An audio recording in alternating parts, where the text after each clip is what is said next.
Now they'll move it to Axe. Look in the middle, don't score. The roommates.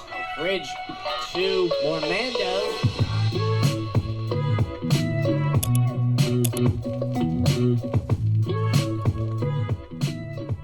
This episode is proudly sponsored by Edvative Learning.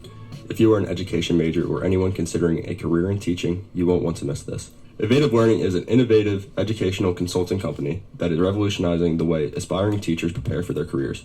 As a proud sponsor of the Lax Lounge podcast and Cabrini Lacrosse, Edvative is here to help you take your teaching aspirations to new heights. Edvative offers a comprehensive one-on-one coaching program tailored specifically for those interested in entering the teaching profession. With Edvative's coaching program, you'll receive personalized guidance and support to help you succeed in your career. They provide mock interviews, guided job searches, resume optimization, and much more. Their team of experienced educators and career coaches will equip you with the skills and knowledge needed to excel in the competitive world of teaching. One of the most incredible aspects of Edvative's coaching program is their guarantee. Yes, you heard it right. They guarantee at least one job offer within the first 3 months of coaching. That's an amazing opportunity you don't want to miss. For just $250 per month, Edvative guarantees that you will receive at least one job offer.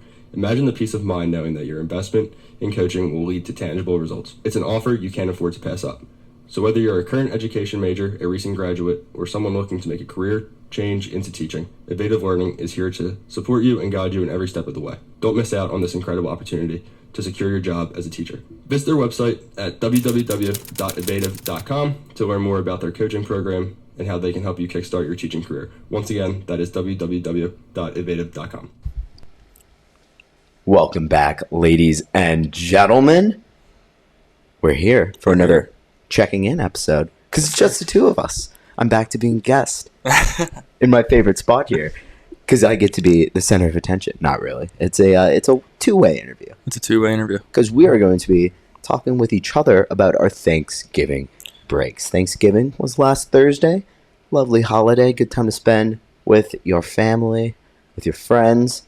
We got some good stories to tell. Yeah, we definitely do. But before we get started, we have to do our opening segment, which is The Fast Five. the Fast Five. Now, I will go first. Yes, because we talked before, and Fridge is going to start us off here. As is tradition with the one episode we've done before this where we do a Fast Five for each other, I have a theme for mine. And that theme is because it's almost December. And my main rule when it comes to Thanksgiving is it should be illegal to celebrate Christmas before Thanksgiving. And now it's Christmas season. So mine is holiday themed. Let's get right into it. Let's get right into it. Nick, do you know the rules for the Fast Five? Yeah, I invented them. So, Could you just remind yourself? 5 simple questions. You're probably not going to give me simple questions. No. 5 simple answers, no more than a sentence. But we were going to freely go over a sentence. Absolutely. That's a great thing. I love it. And We're the host of our own show. you know, maybe we should make it where it's like in 300 to 500 words. Yeah. And we just start counting. Sorry, Nick, you are at 297 words. I'm going to need a few more. Let's get straight into it. First one. What's your favorite holiday movie? Elf. Die Hard. Okay, we'll get into that. What is the best winter treat? Chocolate chip cookies. Favorite Christmas song? Please Come Home for Christmas. The Eagles. It's ironic because he was talking about that before we were recording, and I had not shared the questions with him. Real tree or fake tree? We have a fake tree. And the least favorite thing about Christmas? What's at the bottom of your list? It always feels like a long day. Interesting. That's a good take. Because you're up so early. Yeah. It's just a constant, always doing something, but it feels like it never ends. Also, you have like the rush in the morning of like, oh, we're opening gifts. Then we have breakfast. And it's like you said, that pause between breakfast and dinner, it does feel like eons. That's an interesting perspective. I never thought about that. Yeah. That's a pretty good one. You crushed that Fast Five. Thank you. Good. Great. And that was pretty fast. Yeah, I'd agree. And they weren't overcomplicated. I know. Look at us. Shout out to the internet. Hey, there we go. Icebreaker questions, holiday themed. Bang. My Fast Five, which never has a theme. Yellow or orange? Orange, hands down. If anyone knows me, they know that's my favorite color. Least favorite fruit?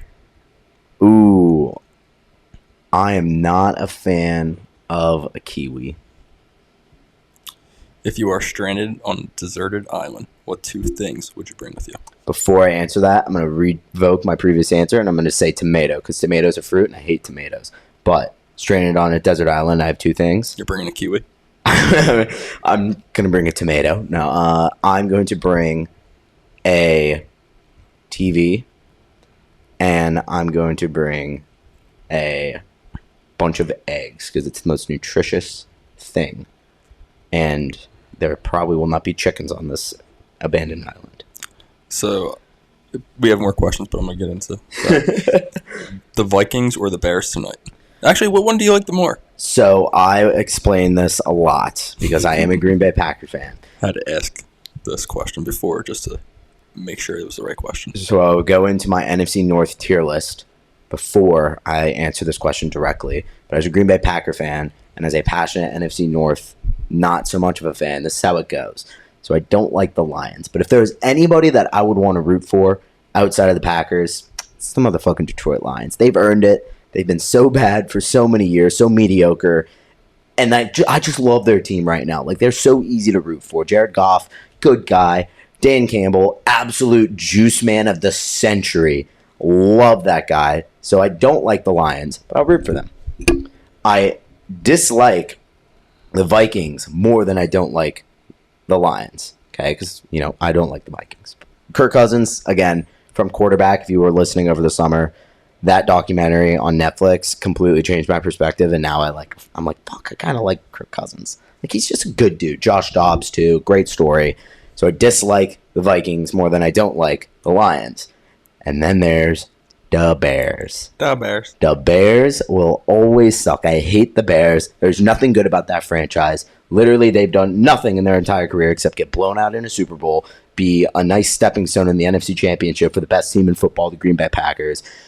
And they just can't draft a good quarterback. Mitch Trubisky, bust. Justin Fields, I thought he was going to be pretty good, and I was kind of scared when they drafted him.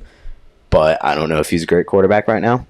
And the Bears will always suck. My favorite song is the one where it simply just goes, "The Bears still sucks," over and over and over again. I play that every time we beat them. And Jordan Love is your father at Bears fans. So the Vikings are going to win this game. Okay, so to answer that question, you hate the Bears more. I hate the Bears more than I dislike the Vikings. I dislike the Vikings more than I don't like the Lions. Okay. It makes sense. It does make sense. Last question.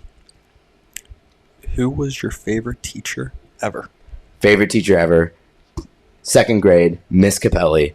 Reason for that, she turned my life around. I was a little shit going into 2nd grade. Was a nightmare child. Kindergarten, 1st grade, I was getting into trouble all the time. Miss Capelli, I don't know what she saw in me. She saw something. She was able to get it out. And that's where I became, the good old boy who's just like, outgoing, does a lot of stuff. Like, Miss Capelli changed my life. Rest in peace. She passed away a few years ago. But she absolutely is the greatest teacher I've ever had. And a Capelli, every time I have a Hershey kiss, because she would have Capelli kisses in like a Hershey thing that like if you did something good, you go up and get a Capelli kiss. Oh my gosh. Every time I have a Hershey kiss now, I think about her.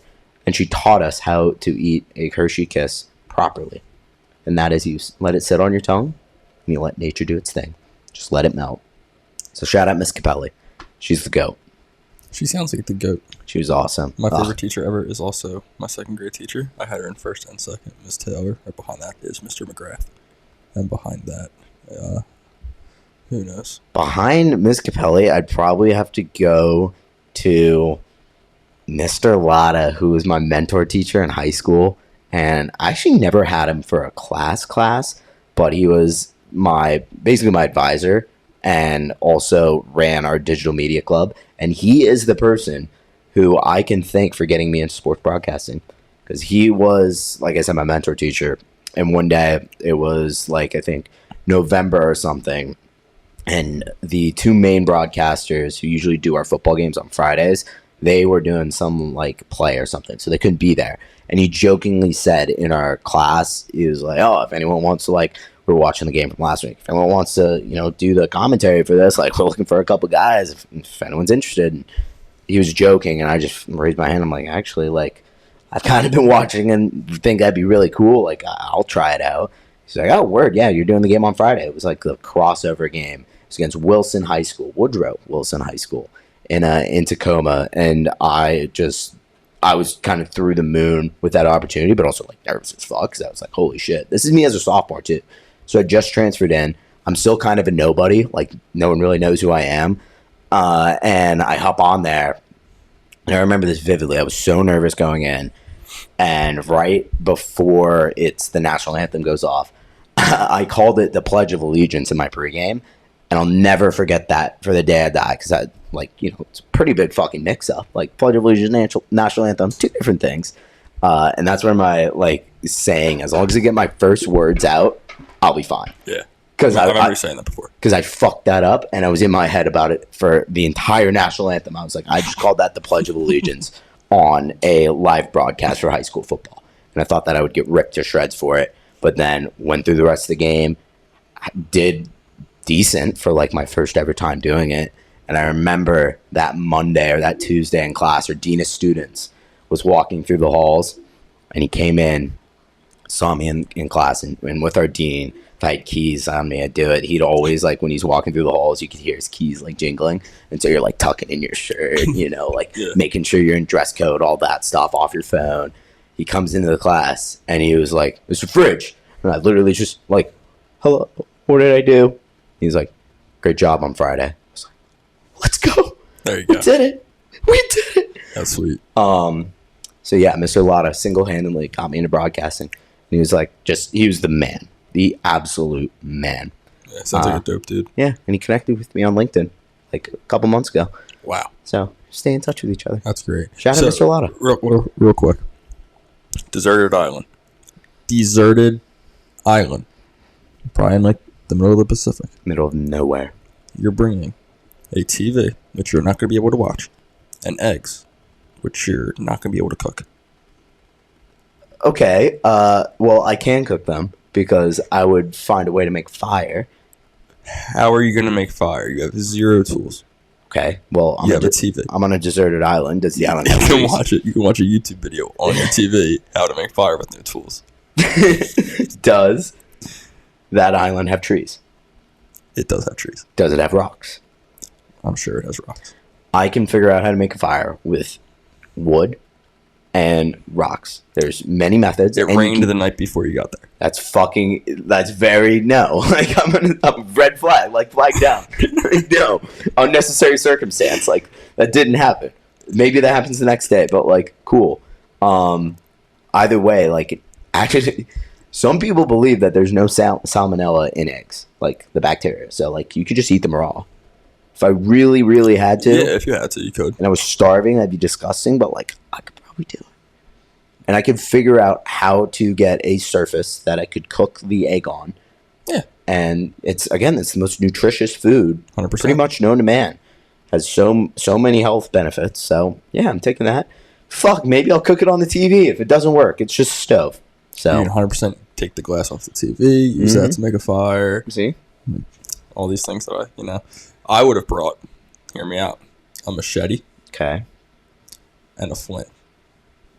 That's pretty good. So you went the There's survival. animals on the island, So there is animals. along with the trees. Okay. Are they in the trees? They can be. Ooh, I like that. Okay. We got some birds. No predators are on the island. No predators. You're So the I guess- predator.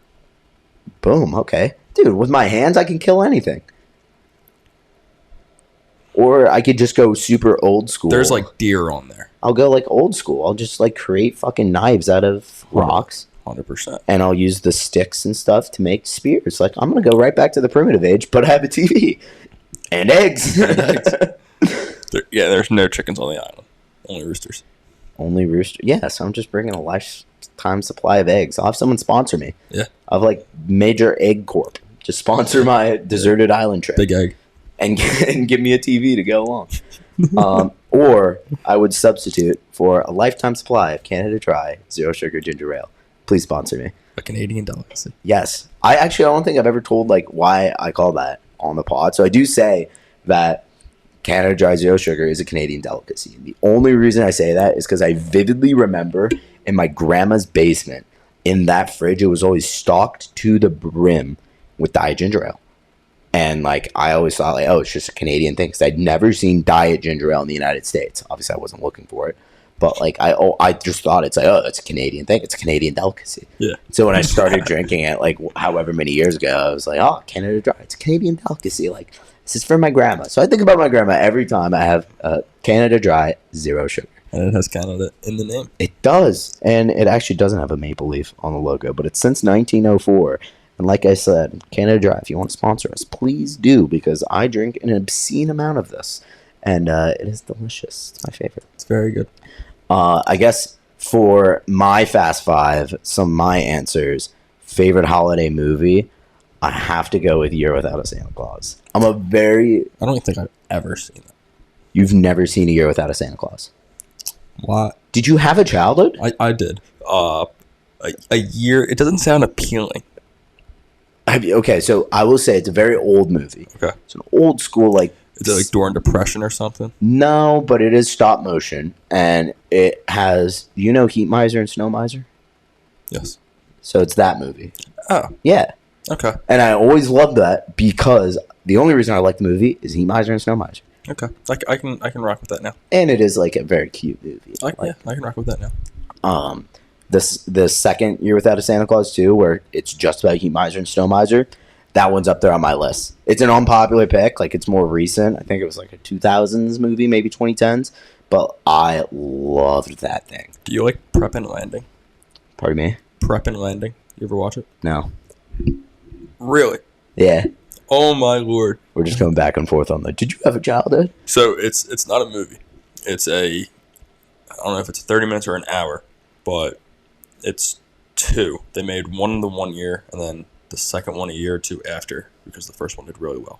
But they play it every year, and I try to watch it every year. It's elves, and it's like they're cartoon elves, and it's how they deliver the presents. So like it's almost like they're trying to make them like SEAL Team 6 almost, right? So like if there's a naughty kid, like they put coal in the stocking, right? And the one in the second one, a kid wakes up, and like her whole thing is like she wants to catch the elves, and she ends up like kidnapping one of the elves, and she's pissed off because her parents had a baby, and she's like the older sister that doesn't get enough attention, so she like wanted to steal all the kids' toys and like just some crazy shit. But it's a really, really, really good and cute short film, I guess you could say. I don't know. It's like I said, it's like an hour long, maybe. But yeah, I can't believe you've never seen that. Never seen it. Prep and Landing? Even after you described it, I've never heard of that. Oh my lord. No. Wow. Honorable mention has to go out to Rudolph the Red-Nosed Reindeer. Of course. I'd say that might be my favorite Christmas song, just because like it's such a nostalgic tune. Yeah, like I'd it's agree. the best. It's the best. Yeah, I had to throw Die Hard in there. It's So is Die Hard a Christmas movie? 100%. Why? Takes place on Christmas. Is Santa Claus involved at all in the movie? Does not have to be. So my reasoning for why it's not a Christmas movie is because there's no, like, it doesn't have anything to do with Christmas. It takes place during Christmas, like that's awesome. But if there's no Santa Claus, I don't think you can call it a Christmas movie. Die Hard's an action movie. It just happens to take place on Christmas. False. Not saying it's not an action movie. Santa Claus, I believe, is in it. I don't believe anybody plays Santa Claus, but I believe there's a Santa costume. For how long?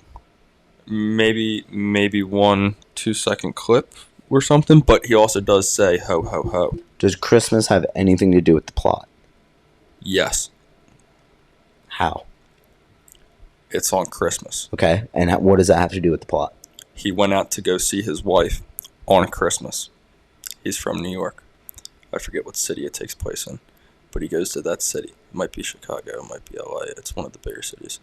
He goes there for Christmas to get some drinks, have some fun, see a few friends, catch some laughs, you know.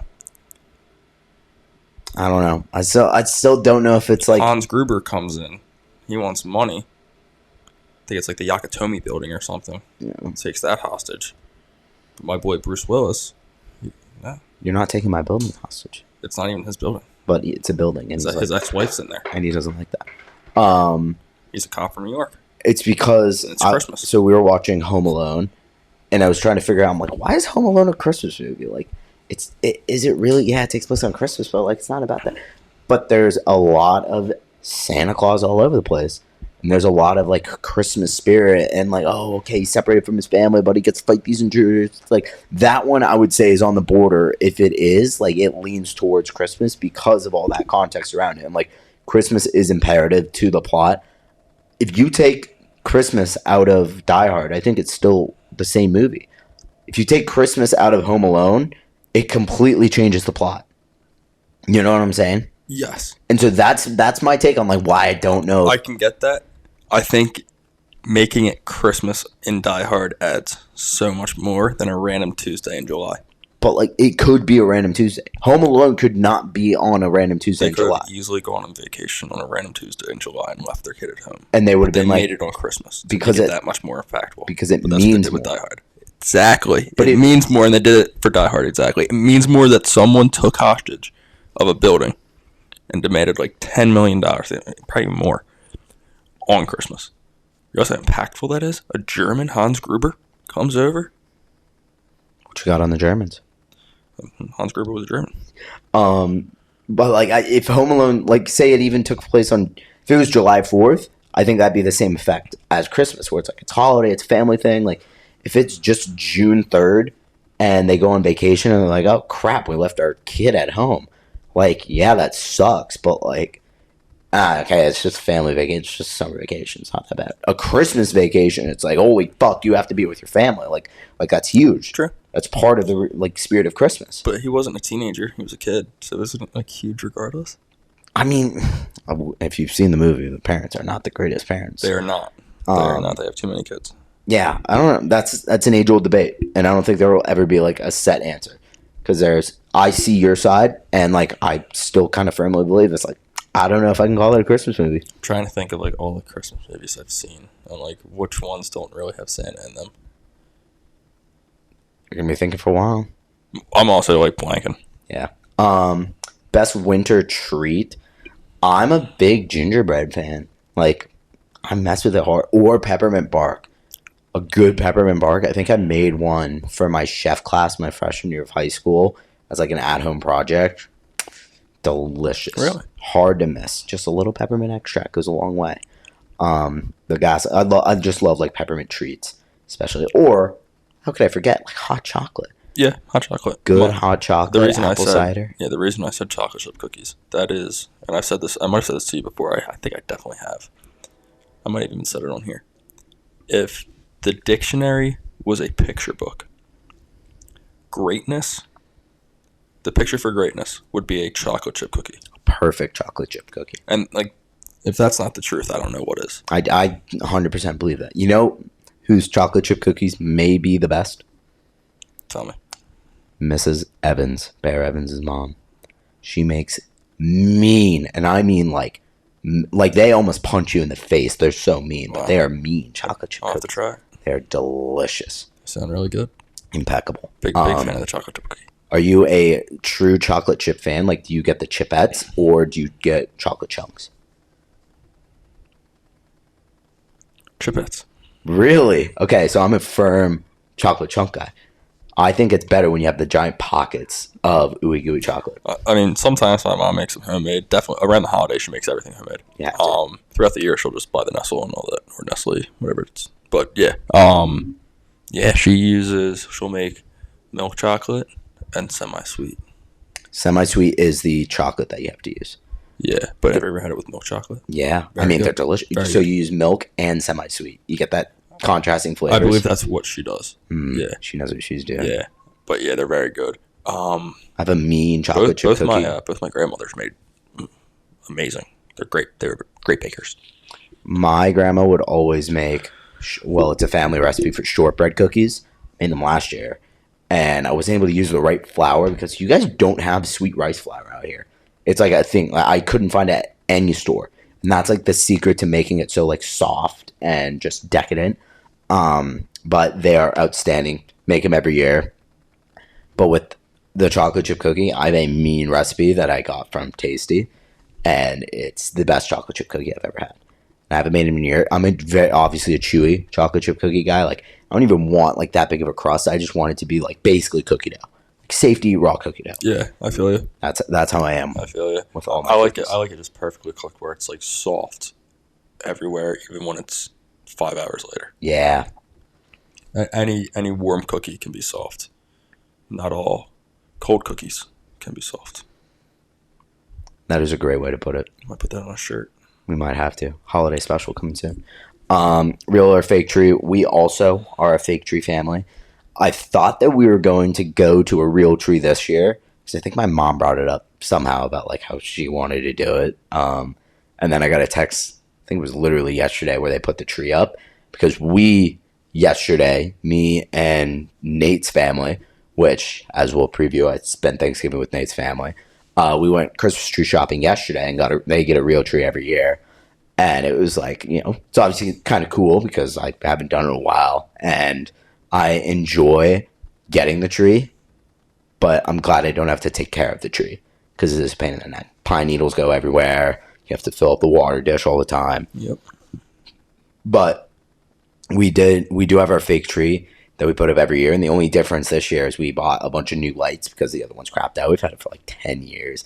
And I saw the picture from my mom. She said, "Oh, we got the tree set up." I'm like, I texted in all caps, "It's alive!" Because I thought it was real. And she's like, "No, it's still fake. We just got new lights." I'm like, "Oh, dope." Yeah. Like, it's still the same tree to me. The newer fake trees are really, really good. Dude, they are sick. They look really, really real.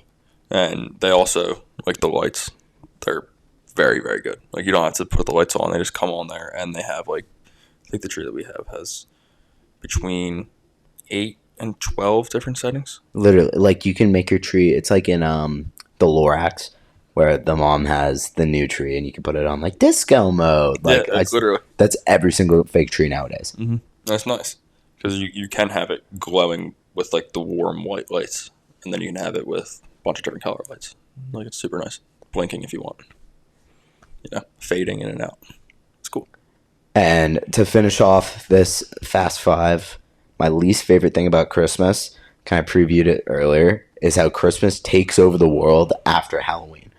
Like, I hate how the first couple weeks in November, you walk into a store and you see, like, Christmas wrapping and Christmas specials. I'm just like, no. Like, it's not Christmas season. It's still, at least for us, it was still, like, 70 degrees out. It's still way too hot. It wasn't chilly. The leaves were just falling. Like, right now, it's Christmas season. You go outside, there's no leaves on the trees. It's cold as ever. And you're just like, okay, it's Christmas. Like, it's coming. It's winter. I like this. Yeah. Early in November, I hate seeing the holiday stuff. I agree with that. It's, I feel like the closer you get to Thanksgiving, the more acceptable it kind of is. But if immediately after Thanksgiving or after Halloween, it's like, what are you doing? Like, you still got a major holiday before. It's like, you can't just skip. And I've said, like, Thanksgiving isn't the greatest holiday in the world, but it exists. It's. I mean, this year, to the people that are listening at now, wasn't the best, but I like the holiday. I've had some good Thanksgivings. And I think that's a great segue into a little week recap. What we did over Thanksgiving break. So the last time we talked to you guys was on Sunday with good old Don Petrozelli. Great episode, by the way. If you haven't listened, go back. It's episode number 24. Rest in peace, Kobe. But amazing conversation that we had. Monday, we were back together. Got through our last classes of the week. Tuesday, we had social media together with our good professor, Dr. G. Good old Noon. Got through that. It was quick, short, to the point. She kind of knew, like, they used to have it where there was no classes on Tuesdays for Cabrini, and it would force you to have a class the week of finals, I want to say, or, like, you had to have people in class during finals week. So they got rid of that requirement later in the year and just said, we're going to make you stay the day before Thanksgiving break, which, like, kind of blows because by the time you get to Tuesday, you're like, I'm ready to get out of here. But we get through class. Dr. G is pretty accepting of, you don't really want to be here. We're just going to talk about something, get our notes done, get the heck out. So that's when we separate. We go our separate ways. I head up to northern New Jersey with our good friend, Nate Mazurek, one of our early guests. and almost called him up to join us tonight so we can have a second perspective on this. But went up to join him and his family. We started off by going up to Hoboken, New Jersey, which is right across the water from New York City, and is very, very cool. The thing that wasn't very cool is sitting in holiday traffic. We were on the road for 3 hours. We left here at 3. We didn't get there until 6. But on the way in, we were driving by right past New York, and we're coming around this one way off, went across a bridge, whatever. And I looked on the map because I was like, oh, that's kind of cool. Like, we're outside the city, blah, blah, blah. And I see we're going to pass the Statue of Liberty. I have never seen the Statue of Liberty in my life. So we're driving on the highway. We look over, and what do I see? You know, that green copper and Lady Liberty standing there in the middle of, what is it, Ellis Island? Is that what it is? The Liberty Island. Liberty Island? In the Hudson River. Hudson River, that's it. Standing in the middle of the Hudson, I just see Lady Liberty, and I look over, I turn it in, I'm like, this is so, like, weird. I've seen that in my life, and it's awesome. And Nate looks at me, he's like, just take it in. Take it in. It's pretty sick. Yeah. So I enjoyed that a lot. We got into Hoboken, met up with his brother, went out for a sushi dinner with him and his girlfriend. Outstanding. Like, we got the simple rules, like, nothing too crazy, but it was delicious, especially after, like, not really eating all day. We totally skipped over Monday, our pool workout with Dustin. Yeah, that was a good time. Amazing time. So we got a text that morning. Instead of doing our conditioning and normal lift, because we're only lifting one time this week, he talked to me about this last Friday. He's like, do you think guys would want to do a pool workout instead of something else? I was like, absolutely. It was me and Julian, and we both just agreed right away. So we get the text, like, pool workout, like, sick, can't wait to see what this is. But at the same time, we're like, I hope he doesn't, like, actually kick our ass, like, make us do a bunch of sprints up and down the water. And it wasn't that. It was just simple warm-up, get kind of loose, do some things.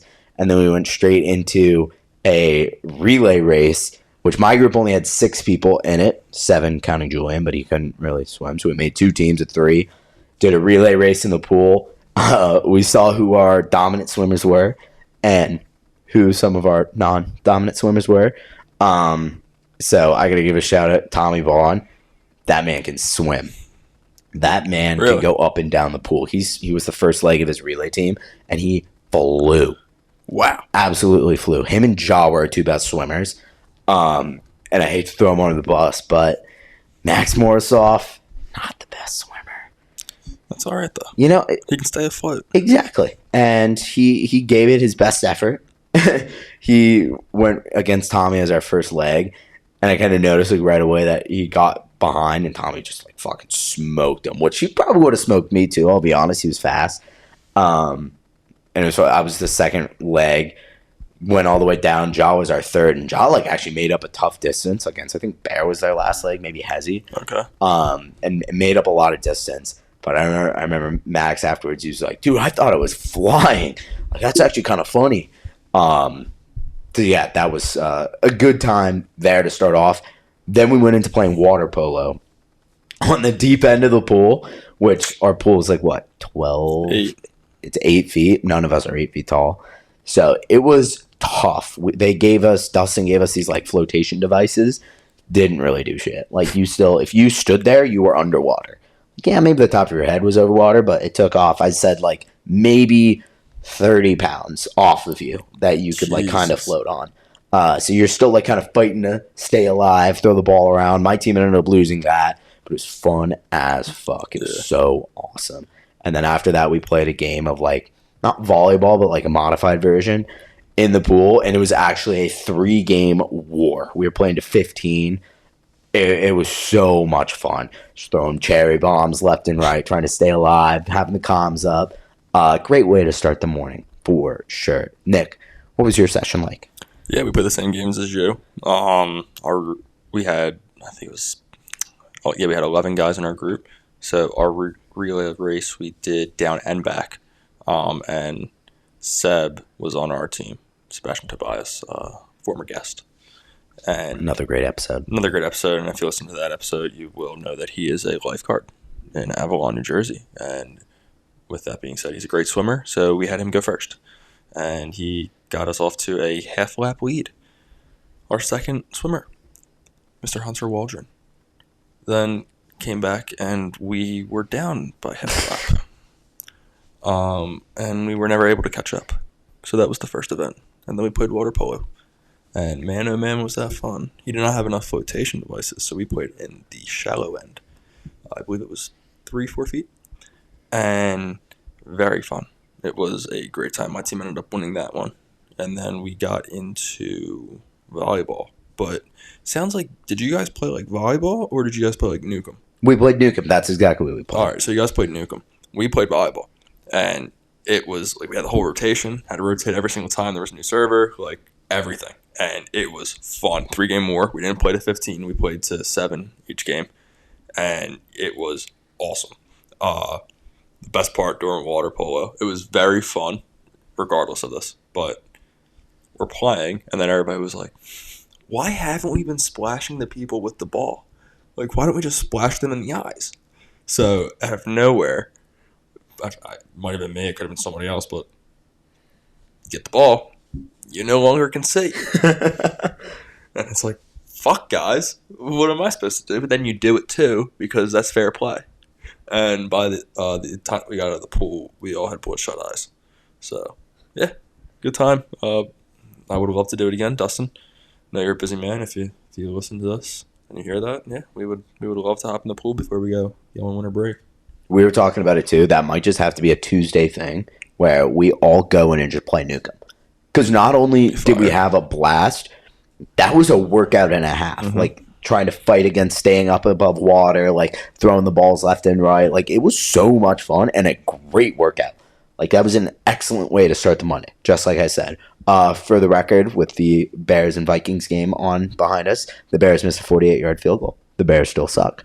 Let's have a counter for how many times I like that. I say that. I think I'm at 3 right now.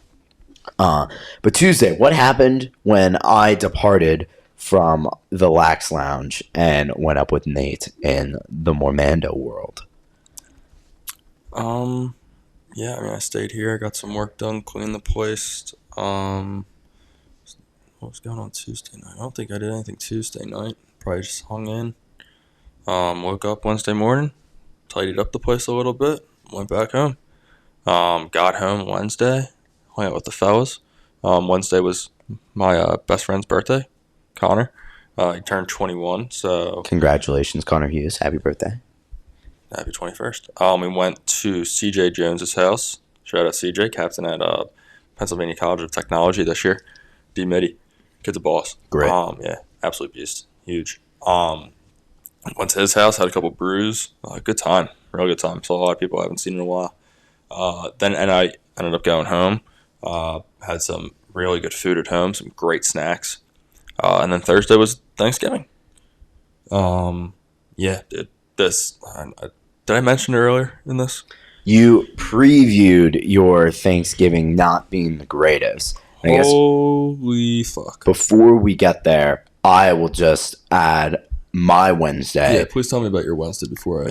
A little bit less eventful than that. We didn't have any birthdays to take care of, but we went straight from Hoboken. We woke up at his brother's place kind of early because he had to go off to work, drive an hour over to Ramsey, where Nate's mother lives. And on the way, we go past and we go to Bagel Train. And that is the favorite bagel shop, but I will say the best bagel shop I've ever been to. It's up, I don't even know what place it's in, but it's like 20 minutes away from his house. Go over there, and I get a Taylor ham egg sandwich, pork roll. You can see the just dismay in his face. Pork roll if you're from South Jersey, PA, but it was Taylor ham when I ordered, and it was delectable. It was amazing. The bagel was perfect. And it was just, it's the ultimate breakfast. Truly is. It's the greatest breakfast on the planet. I got back, we started Thanksgiving prep. It was a lot less than in recent years. So for reference, I've spent the last 3 Thanksgivings with the Mazurks, because being from Seattle, I don't go home. It's not really that worth it to be there for like 3 full days. If I go back on a Tuesday, then I get Wednesday, Thursday, Friday, Saturday. So I guess 4 full days and then 2 days of travel. Either way. third Thanksgiving, and usually Mrs. Mazurk does a lot of the cooking, and she's, you know, preparing a lot of the stuff. This year we were only on stuffing, and I want to say duck, but that's Thanksgiving Day, which we'll get into that later. Stuffing duty, and I think that was literally it. Cornbread casserole, that was pretty easy. But with the stuffing duty, I was on the onion chopping protocol. So I'd be chopping up them onions with the onion goggles on. I have a great photo from 2 years ago of me with the onion goggles that I sent to my family. And it's just great. I love that job, you know, being able to help out. The funny part when I was chopping up the onions is obviously they make some people cry a little bit. And one of those people was Mr. Nathan. And he was struggling. Here's the picture of me with the onion goggles on from 2 years ago. Absolute beast. Sorry for anyone who is listening on Apple Podcasts or Spotify. Check out the YouTube at this timestamp. But we went to chop up the onions, and Nate's eyes were just going through it, and he's like, "Oh my gosh, like I think I'm having an allergic reaction or something. Like it's just extra bad." And he was the only one who was kind of feeling it. And even for like 20 minutes afterwards, he's like, "My eyes still burn." And I'd already taken the goggles off, and I was kind of just, no, it's not that bad. Like if you're just built different, so just giving him a little bit of shit. But other than that, helped out with Thanksgiving prep, and then I decided to be the step master myself, and I was like, you know what, I'm gonna go and walk, just kind of walk around. And Mrs. Mazurk is a beast, and she was like, you know what, I'm gonna go with you. I'm gonna take you on my loop. She's a big walker too, so we're on a 2-mile loop, shooting the shit, kind of just catching up, talking about life and stuff. Great time, amazing time. Got back, ordered in Chinese, got some nice General Tso's chicken. Oh yeah. And then a couple of his friends came over, and we just hung out at the house and had a great night, you know? Kept it nice and reserved. But now we wake up the next morning, and it's Thanksgiving. Oh yeah, it is. I would love to hear about your Thanksgiving, Mr. Mormando. Yeah, I mean, it was a good day in general. You know, obviously get to spend with family, so that's always good. But I've never had a worse Thanksgiving meal. One thing that I will say my family prides themselves on is good food. And ever since I was a kid, all I can remember on Thanksgiving was good food. We used to go to this place called Spring Haven Golf Club. My Uncle Russell used to be a member there. We'd have like 60 people in our family go. And we did a buffet, and it was gasoline. It was so good. Like shrimp this big, crab legs, sometimes crab claws. God damn. Shout out Pat Crawley. Yeah. Yeah, but they had like just amazing food, dude. So like ever since I was a kid, we had good food, and then we stopped going there, and my parents started to cook for the family because my parents love to cook. And like I said, it was like 60 people. Probably got down to like 40, maybe like 50-ish when we started doing it at first. And you know, my parents would whip up shit ton of turkey, prime rib, and all the sides. People would bring stuff, desserts, all that. Good food always. This year, we said we're going to go to this place called Gables. Gables is a restaurant, which is in Chadds Ford. My parents and other people in my family have gone there before for dinner, a sit-down dinner, and said it is amazing. We go, and I don't know if this was their first year doing a buffet for Thanksgiving, if it was their first year ever doing Thanksgiving in general, if they got bought by new people. It was not good. Like, food was dry, like the meats, the prime rib not so much. Prime rib was fatty as all hell. The turkey, dry. All the pastas they had were dry, like drier. That's impressive. They didn't refill anything, so like I love prosciutto. I got not prosciutto. Shout out Kyle Catilla. Yeah, like I love prosciutto. I saw the charcuterie board. There was 2 pieces left, and then 25 minutes left. 25 minutes later, after I took those 2 pieces, there was still no more prosciutto on the thing. And it's like, I'm not trying to sound like spoiled or anything, but like come on, it's just like refill it. It's a buffet. It's a buffet, and I don't know. Like nobody enjoyed it. Like it wasn't anything special, right? The drink order took like 20 minutes. Like Just right. And the worst part about all this, and this is not the worst part necessarily for me, but the funniest part, they had great desserts. Chocolate chip cookies were off the charts. Probably the best part for me. Chips or chunks? Chips. Okay. But they didn't have any pies, right? So, like, you think Thanksgiving, and obviously I made that comment last, but you think Thanksgiving and, like, pumpkin pie, like, apple pie. Like, you think of the pies. Like, obviously turkey and all that, but, like, For dessert. Like, pumpkin pie is, like, a staple. That's fall. Right? It's just what it is. They didn't have pumpkin pie. So my aunt Amy, she goes up and she's like, hey, like, do you guys have pumpkin pie? Like, can we get pumpkin pie? And they're like, oh, okay. They go back. This is like 20 minutes after my aunt asked, probably. And then they come out with one slice for each of our tables. So we had 2 tables. There was like 15 of us this year, just like closer family. One slice for each table. Now, if you can envision this in your head, and I know my mom, whatever family listens, they can see it because it was gross. Imagine goddamn Justin Fields. Imagine a pie crust that's pre-baked, right? Nothing in it. It's pre-baked so you can put stuff in it. And then they baked it some more. And then they put in uncooked pumpkin pie filling. As if they were making it, like, quickly because someone asked for it, right? Because they didn't have it prepared. And they dump in the pie filling and they, like, smooth it out. And then they say, like, oh, shit, like, we have to warm this up. Like, we have to make it somewhat presentable. Let's throw it in, like, the broiler, right? So they throw it in the broiler. And then, like, it's, like, the top nice and, like, coated and, like, that nice dark looking, like, what you want a pumpkin pie to look like a little bit. But not set. You can look at it and tell that it's not set, right? And then they cut it into pie shapes. But like I said, because it wasn't set, it flopped out the sides just a little bit. And then they served it to us. And they said, here's your pumpkin pie. And we all looked at each other like, what the fuck? Like, mind boggled, dude. So yes, that was my Thanksgiving. And I mean, like I said, the desserts, besides that, like, they were good. Like, the cookies, they had apple tarts. They had some good stuff. Just they didn't have some good stuff. They had good desserts. Everything else was trash. But yeah, in recent history, in all of my history, that's the worst Thanksgiving meal I've had. Wow, I can't think of a single, like, Thanksgiving memory that has been that, like, consistently atrocious. Me and my family will talk about that in 40 years. That'll be a story to bring up. 100%. I think the only, like, bad Thanksgiving memory I think I have is, like, one year my dad tried to smoke the turkey because we just got a smoker, and, like, it's very hit or miss. Yep. And I think that thing came out drier than the Sahara, from what I remember. On the flip side of things, we had a very eventful Thanksgiving. I'm glad to hear that. It was a great time. We went over to Nate's uncle's place, and we started at, like, 12 o'clock, going over to help prep with food. They were doing the spatchcock method of cooking the turkey. If you're not familiar with this, it's a newer trend, like in 2023.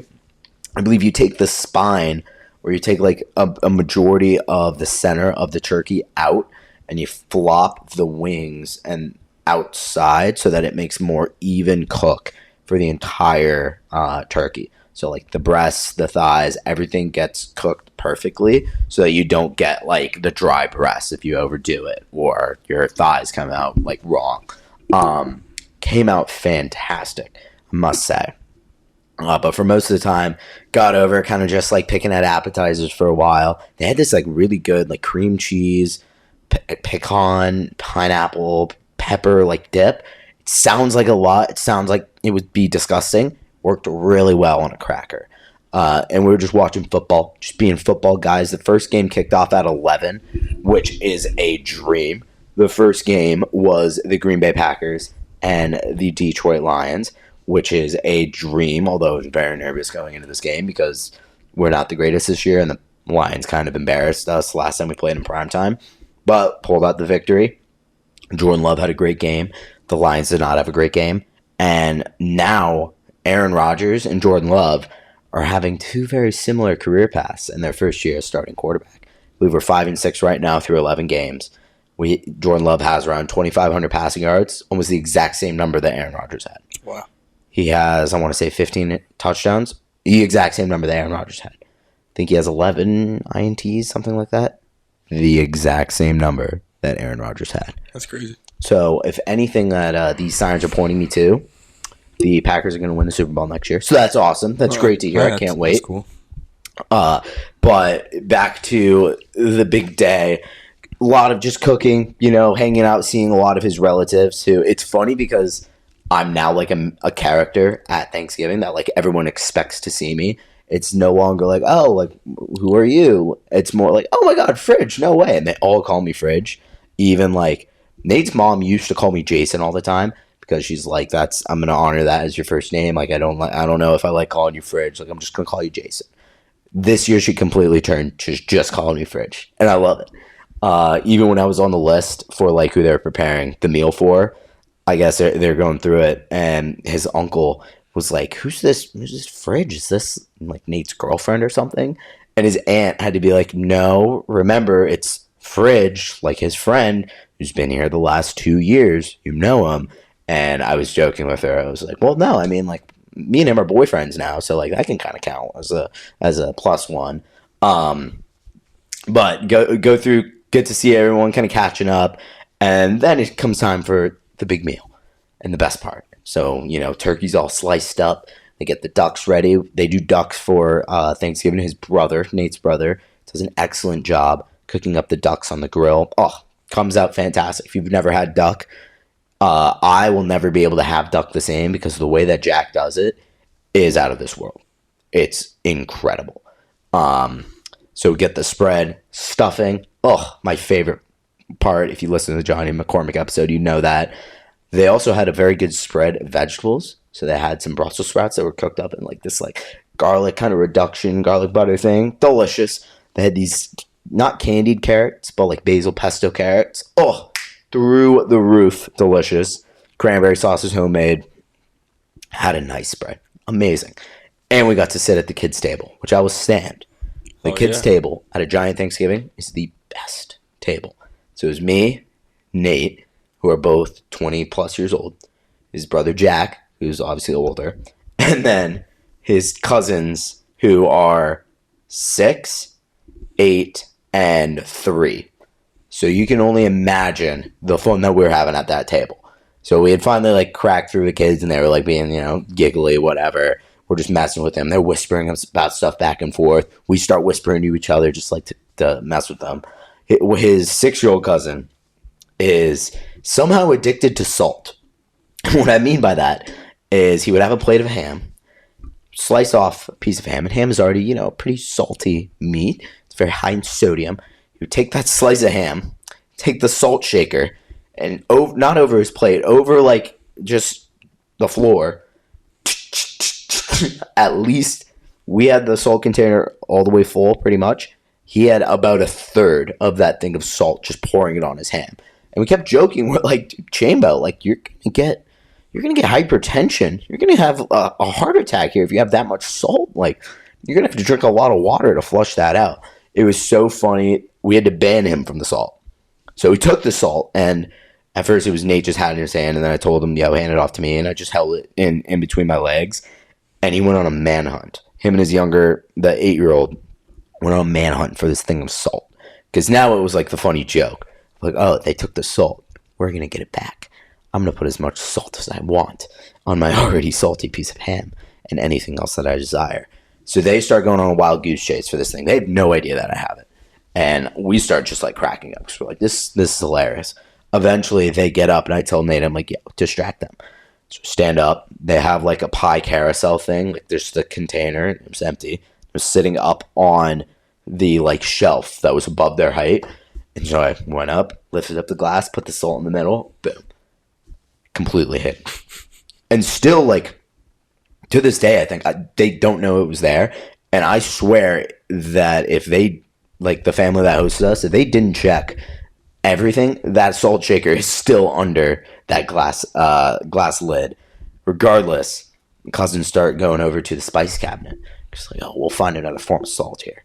So just start going through these things and pull out like ginger, pull out like thyme, all these different things. It's hilarious. Eventually, Chamberlain thinks that he finds a thing of salt, behind, I think it was like turmeric or something.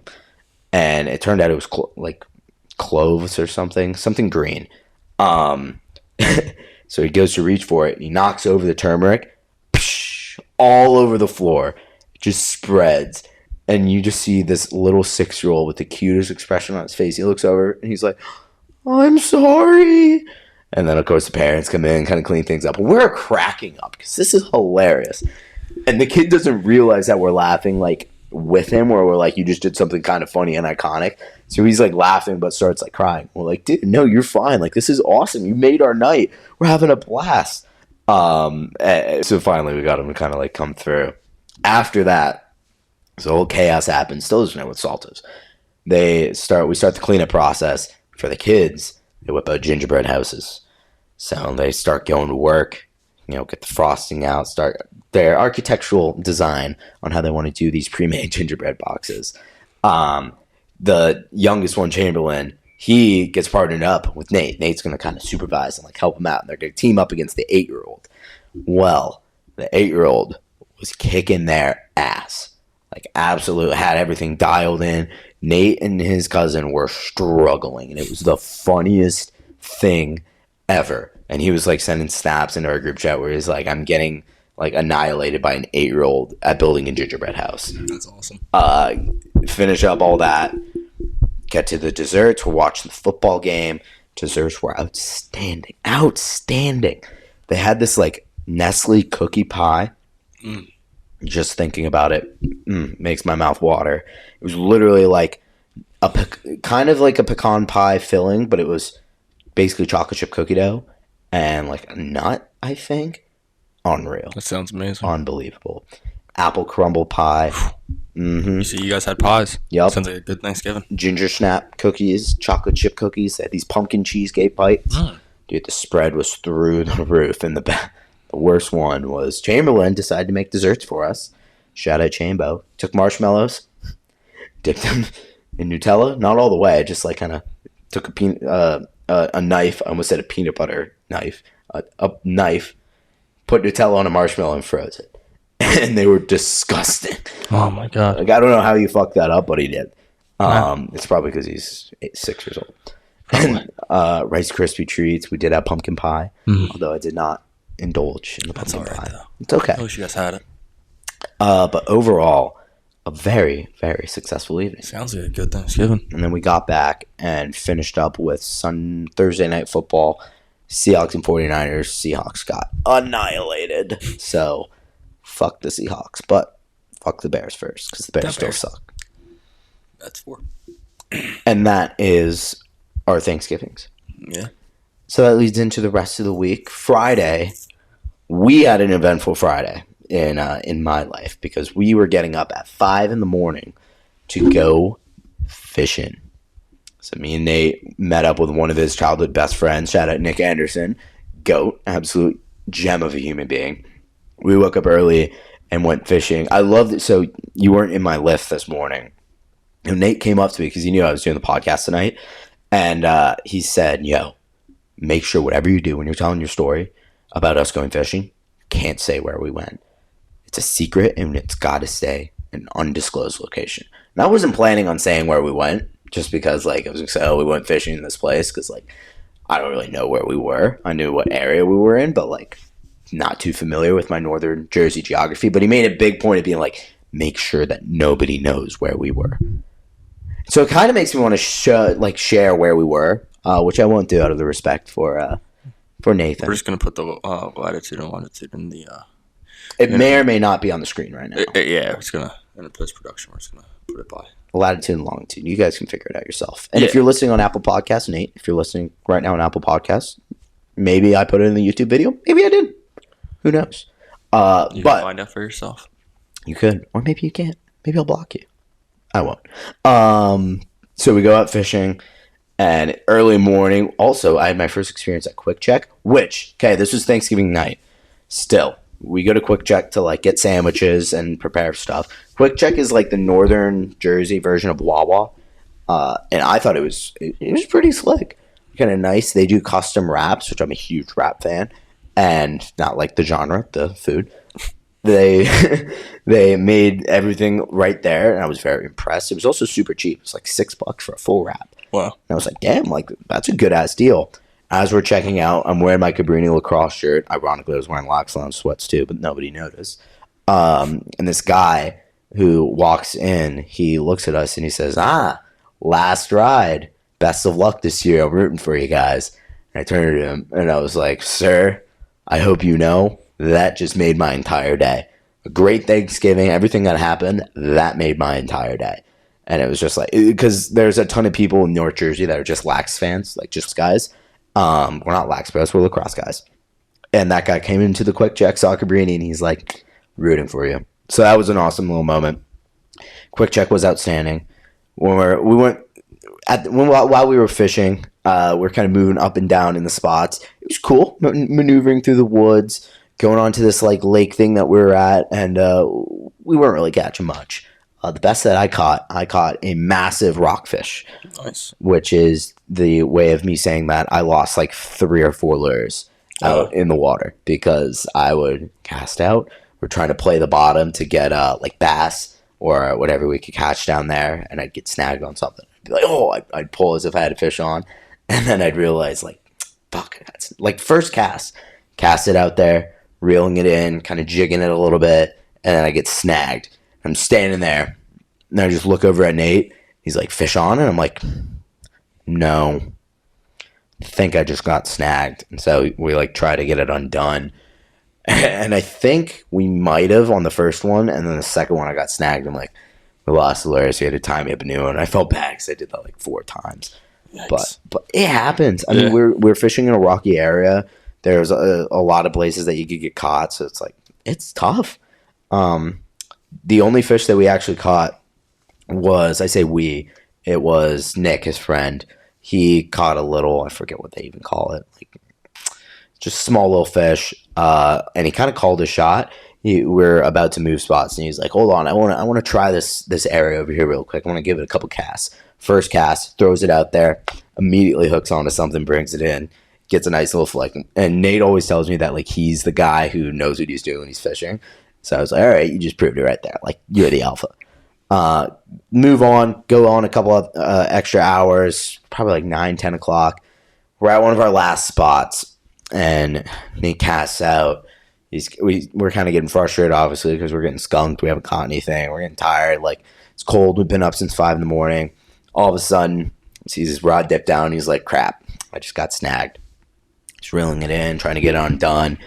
And he finds out that, or he's playing with it, and he sees, oh, shoot, like, I might have a turtle. Because he feels it, like, kind of moving. Because that's very common, you know. Yeah. Hook onto the shell a little bit. They got some snapping turtles in the waters that we were fishing. So he was like, okay, I'm snagged. I'm going to try to, like, get off it. I was kind of like, ooh, this could be interesting. Like, if we pull in a turtle. I've seen snapping turtles in person, but not in the wild. They've all been in captivity. Then, all of a sudden, he feels a big pull. And he 2 feet down. Oh. It feels the reel. Just absolutely send it. And his eyes go wide. And he's like, oh, my God. I don't know if this is a turtle. Out of absolute, I've already like kind of dropped my rod, or like I just pulled it back. I was just like looking out at the water. Out of nowhere, fucking river monster comes up, jumps, makes a splash in the air, comes down. The line breaks. Oh my God! Well, we were fishing with 8-pound line, so like we weren't looking to catch a river monster. Yeah, no. I look over at Nate, and he is petrified, terrified. He's like, did you just see that? I was like, yeah. What was that? So I have no idea what that was. Nick, did you see it? And his friend Nick did not see it. So he's freaking out, and he's like, yo, no. Like, you saw that, right? You saw that. Like, that wasn't fake. That wasn't fake. Blah, blah, blah. And this fish, I kid you not, was probably the size of a small shark. Wow. Because when that thing jumped up, I was like, that might be a shark. But it couldn't, because we were like in a lake. Yeah. Literally, my reaction, I told this to Nate, I was like, I was fine until I looked over at you, and you looked like you saw a ghost. And then I got nervous because I was like, what is that in the water? Like, is that thing going to kill me? So we've been theorizing ever since, and we believe that we hooked onto a catfish. Okay. Which would make sense, laying down at the bottom. And if that were the case, by our estimations, just based on the eyes, based on how like heavy that thing was pulling on him, we think this was around a 50-pound catfish. Wow. A 50 to 70 pounder. Jesus. And it would make sense because the place we were fishing, if there was going to be like, to put that into context, the state record in New Jersey for a catfish that was caught was like 30 pounds. The world record is like 50. So this could be a potentially world record catfish. Obviously, again, this is like based off of our estimations and everything, kind of just like in shock. But that would be the place to have it where we were fishing, because it's kind of like, you know, an area where a catfish could get really, really big. Yeah. So that was one of the last moments that we had before we ended up going back. But literally called up his dad. He's like, I think I just had a record fish on. Like, I never would have taken it in. And the thing is, when you said, like, when the line snapped and you went, oh, like, we lost, we had no chance of getting that thing in. The only chance we would have had is if we went into a 3-hour war with this fish, let it die in the water, and then somehow dragged it up to shore. And then from there, we'd have to figure out how to get it to the car because it'd be dead. But no, that was insane, and one of the coolest things I've ever got to witness in person. Oh, that's insane. It was unreal. Still insane, yeah. Still. Like, I can't really fathom it. I wish I had a GoPro on. Yeah. So that we could, like, go back and watch the film on that. Because literally all I remember, and I wish that we had, like, a good estimate of how big it was, or, like, proof of how big it was. Because I swear that is one of the biggest fish I've ever seen in person. Holy shit. Was Came that out big? of absolutely nowhere. That's insane.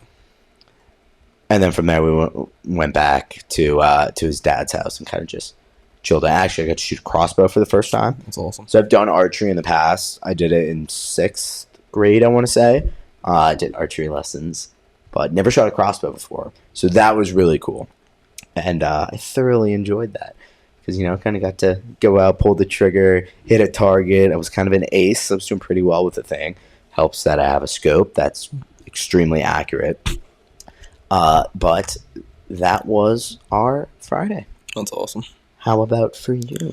I played hockey for about 4 hours. It was fun. My brother and his group of friends, since I think it was their freshman or sophomore year in high school, they get together on Black Friday and they play hockey. And I'm lucky enough to be a part of that tradition because they needed a couple extra guys. One of the first years they started doing it, and Vincent, my brother, asked me to do it. So, yeah, I felt like Alexander Ovechkin out there. Were you out on ice? Nah, it was deck hockey. Just, you know, running around, being a demon. Have a crazy wrist shot. That's all on the wrist did. Play lax for so long. Got this good wrist. What was the... So actually, that's funny you say that, because that reminds me when my sister started playing hockey in college, we would be like practicing out in our yard, just playing like street hockey. And she asked me the one day, she's like, because I had a pretty decent wrister, just because obviously, like you said, like the wrist strength. And she's like, how do you do, like, is that from you cradling? Is that from like all your years playing lacrosse? Maybe, like probably, because I mean, I just have like that intuition. And also I've watched hockey for years and like play chell, so I can kind of like practice that around. And so she took our lacrosse stick and started like cradling. Like thinking, oh, this is going to build up some muscle, like build up that wrister. And I mean, I think her wrist shot ended up getting better, but like that was just started practicing hockey more. Yeah, exactly. But it's funny you say that reminded me of that. But what was your stat line from your hockey adventure? I played pretty well. I had I'd say a handful, maybe like 7 or 8 goals in a couple, probably like 4 or 5 games, 7 or 8 goals. We played the games to 3, 5-minute games, first to 3, 2-minute overtime, 10 minutes, and the game's over, like 10-minute max. Golden goal in overtime. So yeah, it was a good time. A lot of running. It was funny because I mean, like I said, it's my brother's friends. Vince, he's 4 years older than me, so everybody there is 4 or 5 years older than me, if not older. And, I mean, we're active. We just got done fall ball, so, I'm in relative good shape, and I'm flying around, and it's funny because they all used to be in really good shape, and I felt like I was the slow and unathletic one. Never the unathletic one, but I always felt like I was like never as fast or big as them, and now I feel like I'm not necessarily the big one, but I'm the fast one. You dominate. Definitely didn't dominate. I'm not the best hockey player there, but yeah, I mean, it was a good time. It was definitely a good time. I used to play street hockey back in the day. My brother, John King, he was the goalie back in the day.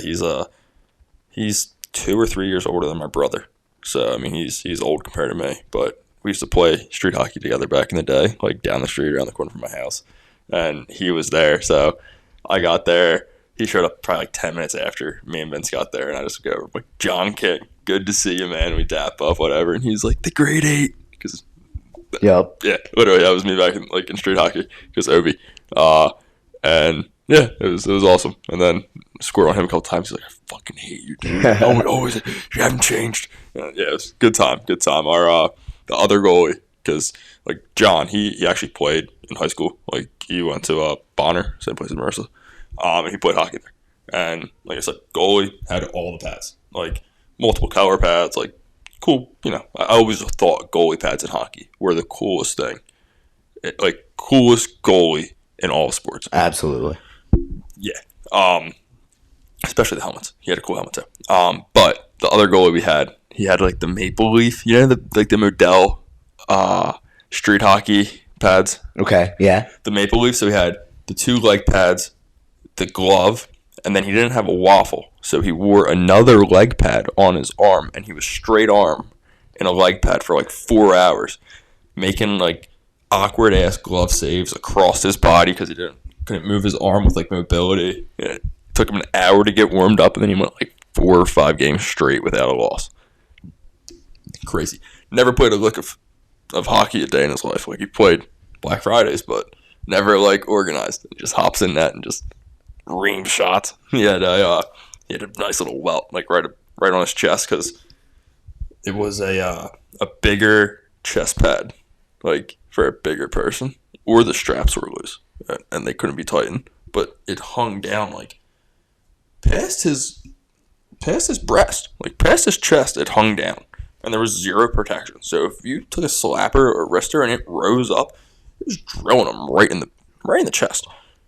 And then obviously like a helmet on and everything like that. But yeah, it was a good time. And then it was funny because like the next day, Vince, he was like, "How do you feel?" Like, "Oh, I'm beat up," and I'm like, "I feel great actually." Like, I'm glad you asked. That was a good time. Like I'm feeling fresh. He's like, "Jesus, like, that's crazy." And I'm like, "Yeah, man, staying active." That's hilarious. That's a great way on Friday too. It's like you come off of Thanksgiving, Burn off all the calories. Exactly. Get some nice health and fitness. I guess we played for 4 hours. That's awesome. Got there at 11, left at, well, we got there at like 10:30, left at, me and Vince had to leave at 2, so played for 3.5 hours. Still. But they were there after we left, and there was 16 people there, so good numbers. Good time getting that Black Friday roller hockey going. Deck hockey. Roller hockey, deck hockey. Same difference. That takes us into Saturday. Saturday for me was very eventful because it was the second straight day that we would get up at 5 a.m. And this time, instead of going fishing, we were going out, and I was going to be on my first hunt. So we went into the woods. We're at Nate's dad's house now, which is a nice piece of property up in northwestern New Jersey. He's got a bunch of woods in his backyard. And he'd been seeing a lot of deer recently. And deer hunting season is upon us. So we went out, set up the blind, which is like a tent that's camouflage black inside. Went out like 5:30, 6 in the morning, right before sunrise. So it's pitch black out there. It's also 26 degrees. So if you do your math, that is 6 degrees below freezing. Very, very cold. Bundled up, have like 4 or 5 layers on. And we're sitting in there, and we bunker down for the foreseeable future. It's all a waiting game. Again, it's my first time like going hunting. I wasn't actually shooting anything. I was just emotional support in the blind. Nate was the one with the crossbow who'd pulled the trigger. But we were just kind of sitting there, and before, when we were like prepping for the day before, I asked, I'm like, all right, this is going to be a really stupid question. Are we just going to sit in there and like be quiet for 4.5, 5 hours? And he looked at me and he's like, so there is no such thing as a stupid question. But the answer is yes. Like, we are going to be quiet, but like we'll be talking. You just got to whisper. We'll have your phones out there. We have reception. So like you can be on your phone, do all that. And kind of just, if something comes by, snag it, tag it, and get some venison out of it. So we started at like 6:30, go all through the morning. We were going to go from 6:30 to 9, or 6 to 9. Nice. And then come in and have breakfast. We're sitting out there, and like right away, his brother Jack's in the blind with us. He turns over to his right, and he's like, Nate, I'm not joking, but there is a doe about 70 yards to our right. We literally just got in there, just got set up. It was, the sun had risen to the point where it's like, okay, we can finally see stuff and shoot stuff. So we're watching this thing, and it goes the complete opposite direction. We're just like, all right, yeah, it would have been too easy. That's what Nate said. He's like, you know what, I'm kind of glad that didn't come here. It would have been too easy. I'm going to earn one. Unfortunately, we didn't earn one that morning. Went through that entire session. I was just chilling on my phone, like kind of doing some reading articles, catching up on stuff, texting people. We were also just shooting the shit about random stuff, like just talking life. It was a pretty good time. Other highlight was we had this giant cup of coffee we would have out there, this thermos, so that we can, stay warm, get our energy. And I took it upon myself to be the barista and to be cooking up all of the lattes. And when I say latte, I mean literally just pouring coffee into a cup. But I was saying, like, oh, yeah, I'm the barista here. Use my Seattle Starbucks skills to the test. And I'd say I did a pretty damn good job back there. Cooking up some mean cup of joes. I got a request for a sugar cookie latte, which I turned into a black cup of coffee. Nice. So, didn't spit in any of them, to what they know. It was a good morning. Came in, had breakfast, chilled for a bit. College football was on. The big game was on, Michigan, Ohio State. So we caught the first part of that because the game kicked off at noon. At 1, we went back out into the blind to finish the rest of the day, see if we could get something coming through at night. It's still cold. It's like 34 degrees now. It's not as bad, but still pretty brick out there. My piggies were definitely feeling it. And I got the feeling that it was lacrosse season, like when you're standing on the sideline, or you're like warming up and your toes just start to freeze and you're like, oh my gosh, like I don't think I can run right now. If I go run, my feet might fall off. I got that feeling. So a nice little precursor to what we're going to feel in January. But regardless, we go back out in the blind. And now that the football game's on, I turn into not only the barista, but now I am the game update giver.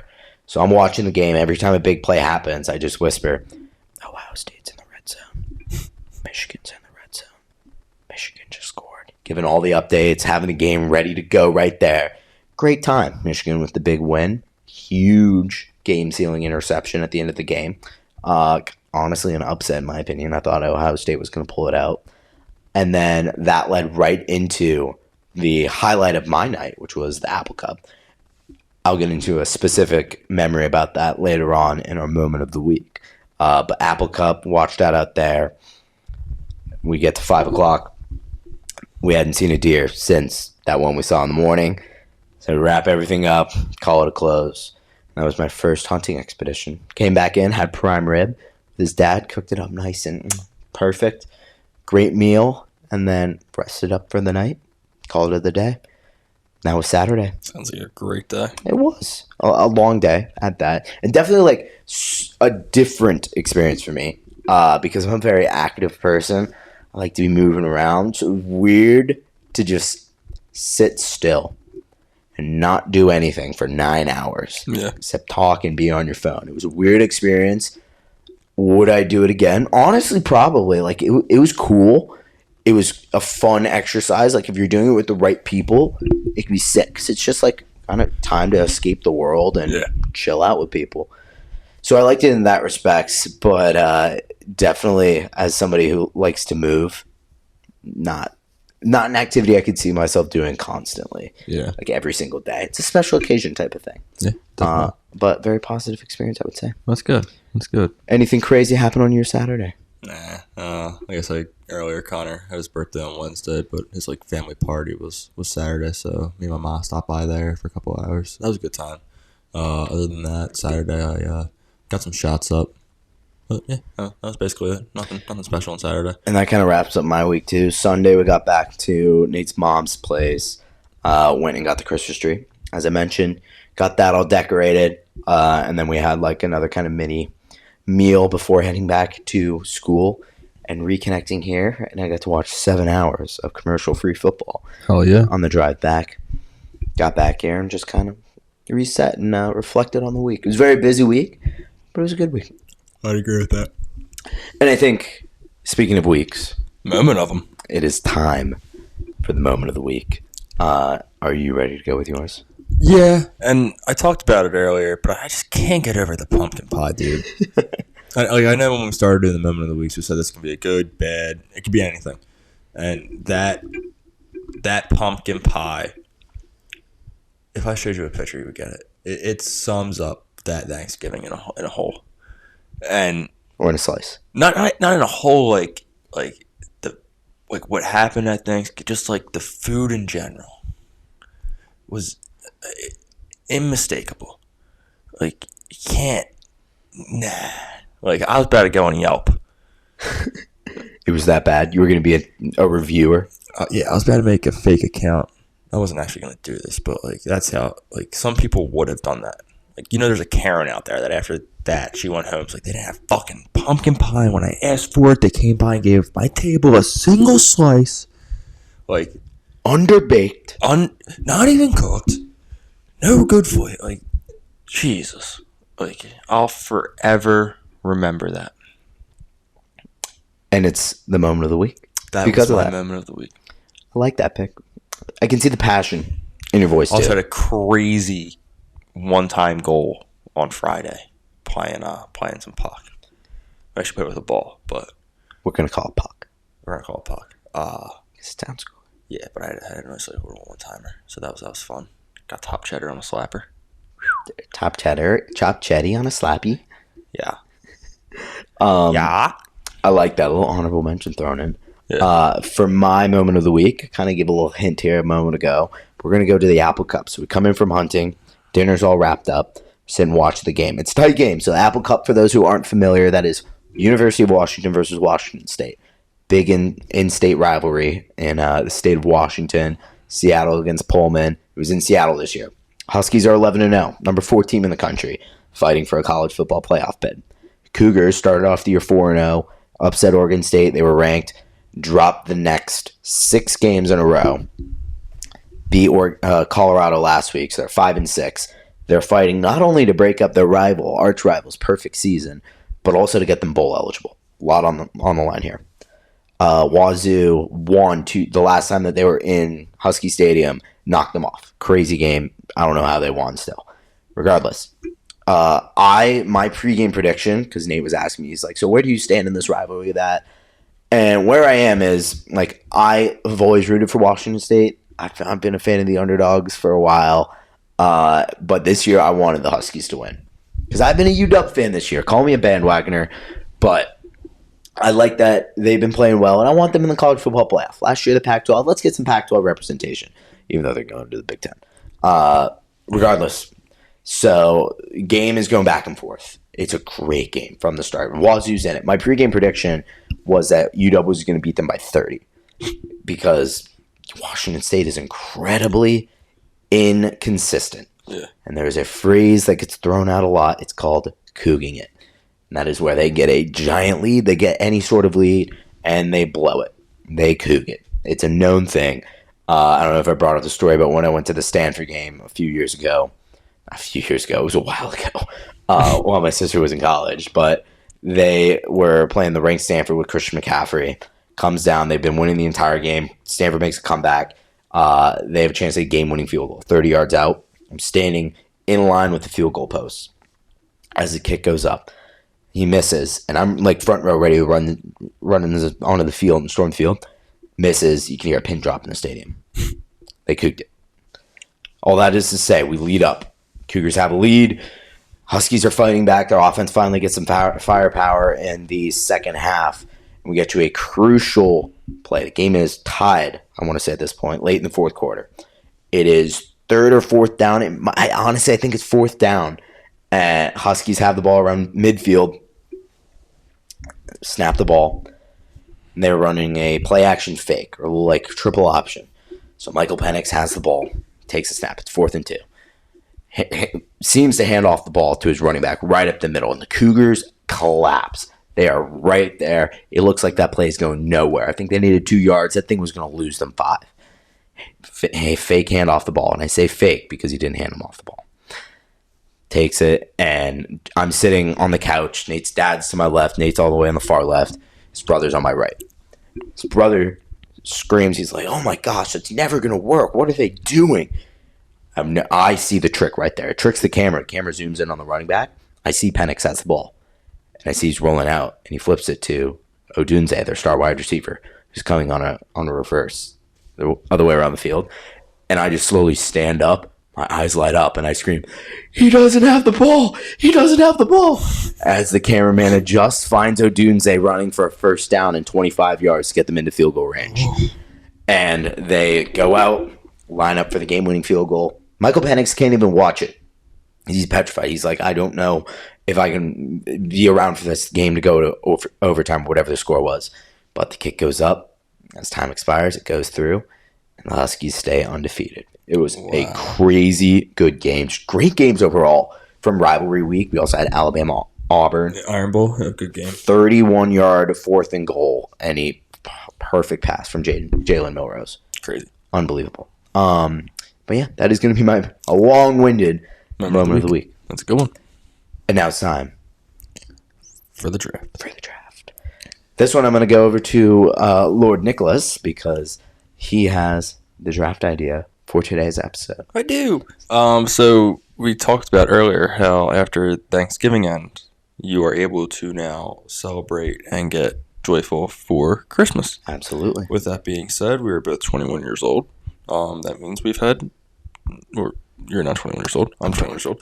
We've both had at least 19 Christmases that we, can kind of remember. So we're going to do favorite Christmas gifts that we've received for this draft. All items are forever on the board. Just because you take one does not mean I cannot take the same thing because it is personal to me and it is personal to you. Interesting. We're doing our true top 5s. I like it. All right. Now this really has me thinking. I have some ideas. I have some directions that I can go. But before we do that, let's do it. I'm on a 2-episode win streak. Am I? No, I'm on a 1-episode win streak, but the episode before anyways. You can kick my ass. Rock, paper, scissors, shoot. Rock, paper, scissors, shoot. Rock, paper, scissors, shoot. Fuck. There's one. Changed up. Actually, I was off camera the entire time. It's paper, I swear. Rock. Paper. Hold on. Okay, I got to do it right here because that's where my camera is. Rock, paper, scissors, shoot. Bitch. 1-1. Rock, paper, scissors, shoot. I win. Yes. Comeback of the century. Yes. Oh, that feels good. I always hate it when that happens. Feels good. Even though technically it doesn't matter who goes first because these are personal lists. But it's still just like yeah, it's moral. Someone should do a tally of like what our all-time record is. Probably close to even. Very. It's a 50-50 game. Yeah, it really is. So I'm thinking about like my favorite gift of all time. And I'm actually really happy I got this one because when I think of my favorite gift, it's hard not to make this my favorite gift ever. I was in 3rd grade and I got my very first lacrosse stick. I obviously had my Christmas at my house. Woke up 7:30 is the time that we wake up at the Mormandos. And at that point in time, my mom's parents, my grandparents, they were still with us. So we would go over to their place for Christmas morning. We get there, and TNT does a 24 hours of A Christmas Story, right? So they start at 8 o'clock the night before. Goes till 8 o'clock of Christmas night. So I'm watching it that Christmas Eve, and it's Red Ryder BB gun? Red Ryder BB gun. Yeah, Red Ryder BB gun. Yo, shoot your eye out. So I have that in my head, and I go out, I go to my grandparents, and I get there, we eat breakfast, and gotta eat breakfast before you open the gifts, right? And to open the gifts, everybody has to be there. So it's me and my brother, cousin Rocco, Addison, and Kimberly, right? So we all have to be there to open the gifts. So we're there, and I'm looking at this thing, and I'm like, that's a Red Ryder BB gun. They got me I'm a third grader. They got me a Red Ryder BB gun. And I'm looking at it, I'm like, I can't be, like, it can't be, right? And then, like, I'm hyped, but, like, I know it's not going to be, but the idea, and it's that and not knowing what it really is going to be, right? But I'm like, all right. And I remember, like, looking, I can remember the wrapping paper. And it's time to open presents. I open it. It is a blue STX shaft on it was a $30 stick. It was like a starter stick from Odell's, right? But my grandmother bought it for me for Christmas and got me into lacrosse. I was always going to play lacrosse that year regardless, but that was my first stick. And that is the greatest Christmas present I've ever received. It sparked the reason that we're here. Yes. The reason that we have a podcast. Yes, it did. All came because it wasn't Red Ryder BB gun. Yep. That's a great pick. That's a very wholesome pick. I like Yes. that. I'm not really going to go wholesome here. I'm going to go with practicality. And that comes with something that I still use to this day and was a monumental acquisition in my childhood career. It really, like, boosted my childhood up a notch. And I'm going to go with the Xbox One that I got maybe 4th, 5th grade. Whatever year the Xbox One came out, I got it for Christmas. Confession hour. I knew about me getting an Xbox One beforehand because I secretly saw it before Christmas. Damn. Sorry, Mom. Yeah, And Dad. shit happens. That was the one time where I think I was looking for something in my parents' closet. Like, they asked me to grab something. You saw it? And I saw it. And I had to keep it secret for so long. But I would, like, I'm totally exposing myself. I would come back and, like, look at it and be like, oh, what games does it have? Oh, nice, it's black. Oh, that's not, this is going to be so sick. Like, I want to play this right now. That's awesome. Little, it had to be like 4th or 5th grade. But, yeah, that was, sorry, Mom, Dad.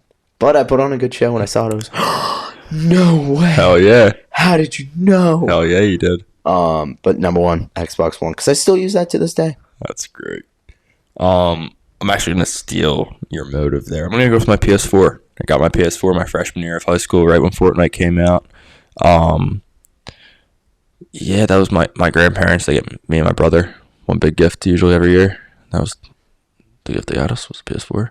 I'm 99% sure that's the story behind it. Mom, you're going to listen to this. Correct me if I'm wrong. But yeah, first thing I did, I went downstairs, plugged it in, got it set up, and downloaded Fortnite. Went to my Aunt Kim's because at that time, Christmas, freshman year, both my grandparents passed away at that time. They both passed away in October. So we were going to my Aunt Kim's that year for Christmas. For Christmas morning. I go downstairs, set it up, download the game. By the time I got back, I was playing. And yeah, that's iconic as it gets right there. And now we use that same PS4 in our living room to watch the Monday Night Football game that we have on. That is very shitty. Probably the worst Monday Night Football game at halftime ever. There's been some pretty shitty games this year. I think worst game of the year might be the Patriots-Giants over the weekend. See, the thing about this game is no one's going to say, oh, dude, it was a defensive battle. They're going to say it was shit. It was just bad offs. I mean, it's the Bears and the Vikings, like, aren't great this year, although technically they're better than us. I need Justin Fields to score a touchdown. That'd be cool. That'd be, like, really, really cool. You know, it'd be really dope if both these teams somehow lost this game. That'd be great for my sake. If they were both lose. Okay, Josh Dobbs. Just keep, now all that just throw it out of bounds. Imagine. Great podcasting because our audience has no idea what No. But awesome pick, PS4, number 2. Appreciate I am going to go in the childhood direction during my WWE phase. And this was a giant care package from WWE.com that came from Santa. And it had I was a big fan of Sin Cara. who was like one of the superstars who wore a mask. I was addicted to the ones who wore the mask because I thought it was sick. So it was a Sin Cara suit with like the mask, the armbands, all that, a bunch of like play wrestling things because I would just like have wrestling matches on my couch.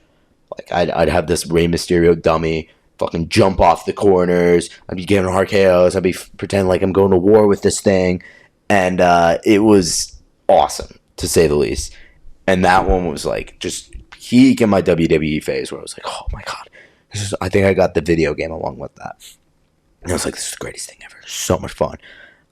In retrospect, I was a dumb idiot child because the gift said it was from Santa, and I couldn't fathom how like Santa's workshop knows how to order from WWE.com because that's where it came in a package from WWE.com, but it was from Santa. That's hilarious. And if I had any sense of a brain or like could think things through, I would have probably known that if I looked at the packing label, it would have said to Denise Fridge at my address and not from Santa. But I was blown. I couldn't fathom it. I'm like, oh my god, Santa's so cool. He can order from WWE.com, and they just send it right to me. Like that's awesome. So number 2 overall, my WWE.com care package. Wow. My number 3 is going to be airsoft guns. There was a phase in my life where it was a big airsoft thing going around. And me, the Keeney boys, a couple other people had airsoft guns, and I remember the one year me and my brother got the same pistol, so like we each got a pistol, CO2, 350 FPS, fucking crazy accurate, like good ass accuracy. He got a shotgun, again crazy accurate, like great gun, and I got a sniper. Like I said, I love sniping.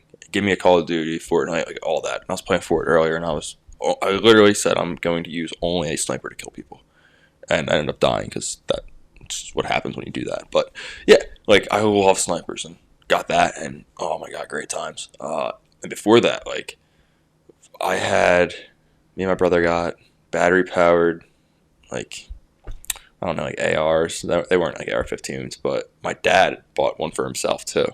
And I remember we went out back and we started shooting around, just like trying them out. And the battery powered ones, they were probably like 250 FPS. So like, give you a little pinch, but like not gonna hurt tomorrow. And I remember he goes out in the yard and he's like, "All right, Trace, shoot me." So my mom's like, "I can't do it. I'm not gonna shoot you."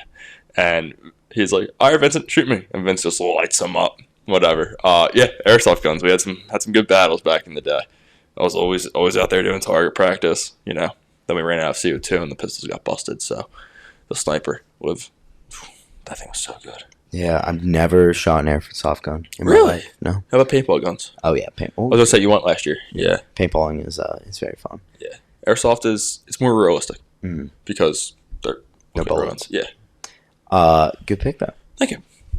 I'm going to go way back to, I believe this was 3rd grade. And I think it's 3rd grade because we spent Christmas up in British Columbia at my grandma's house. And I think this was the year that, like, I vividly remember I could not sleep that night. Because I was like, oh my gosh, I'm so excited for Christmas. And it was me and my sister were in the kids' room. And I just kept saying, like, I can't go to sleep. I'm so excited. I don't know what to do. And she told me, she's like, just start counting sheep. Start counting sheep. So I did, and eventually I fell asleep. And I wake up in the morning, go out, start opening up our gifts, and then we get to our stockings. And they specifically said, I think, to do our stockings last. And I was like, usually do those first. Like, that's weird. Well, inside my stocking was a piece of paper. And on that was a registration confirmation for me to go to Washington Stealth Box Lacrosse Camp. So I got to go, I think it was like January sometime. It was their kids camp. So it was like 3 days.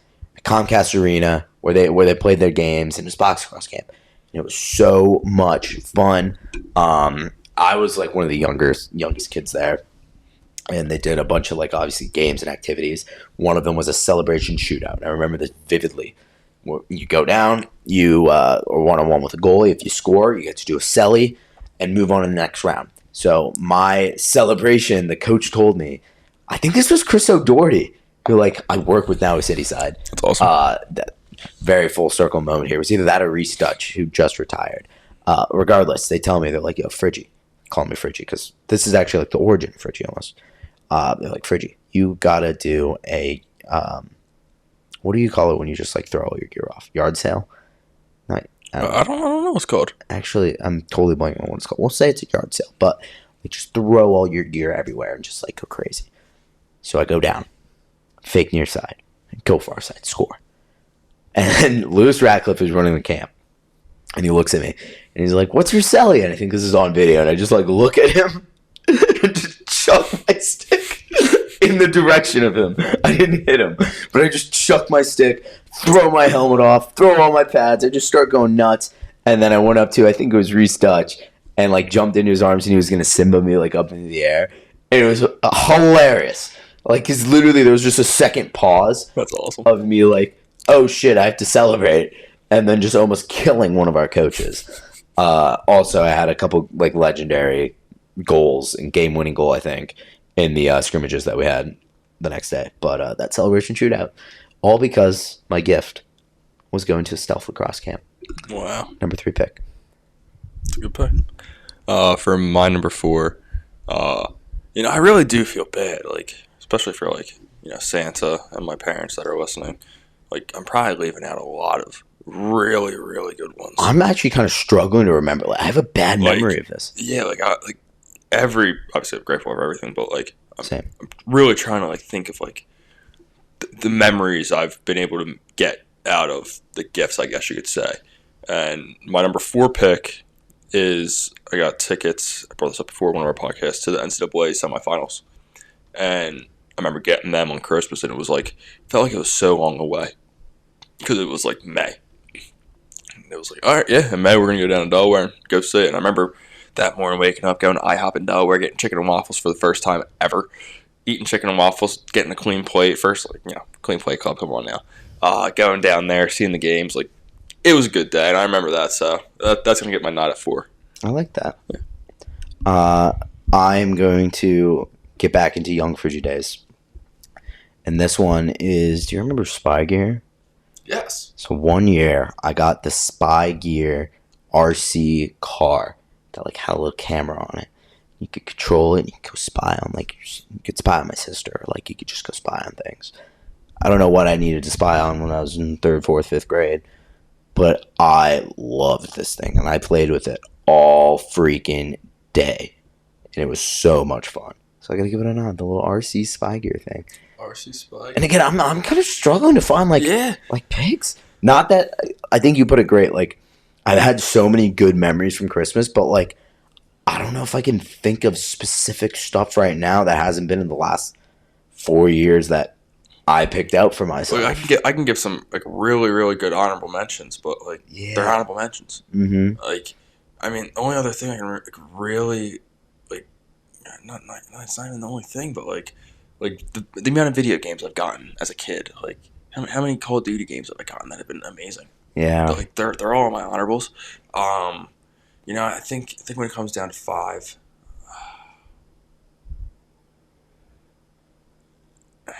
Jesus, it's tough. Like, I think I just came up with one that I have. Number 5, Mom, thank you. Because you bought this for a Pollyanna, technically still a Christmas gift. We do a family of White Elephant Pollyanna, and I ended with this, and it was freshman year. We have it here in the stew. Singular pancake maker. That's my number 5. I've used that. I've made more pancakes on that than the average person has made on a normal pan in their lifetime. It's perfect. If you're a college kid and you don't have one of those, especially a freshman in a dorm, you're doing something wrong. Because, I've laid in bed and literally made pancakes for myself without having to sit up. It's effective and delicious. It's efficient. Everything that starts with an E, effective, efficient, like, whatever you want to say.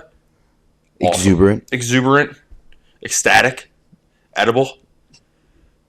Earth. Yeah, I mean, it's earthy. But like, yeah, dude, that will be my number 5, and I can go off on my honorable mentions.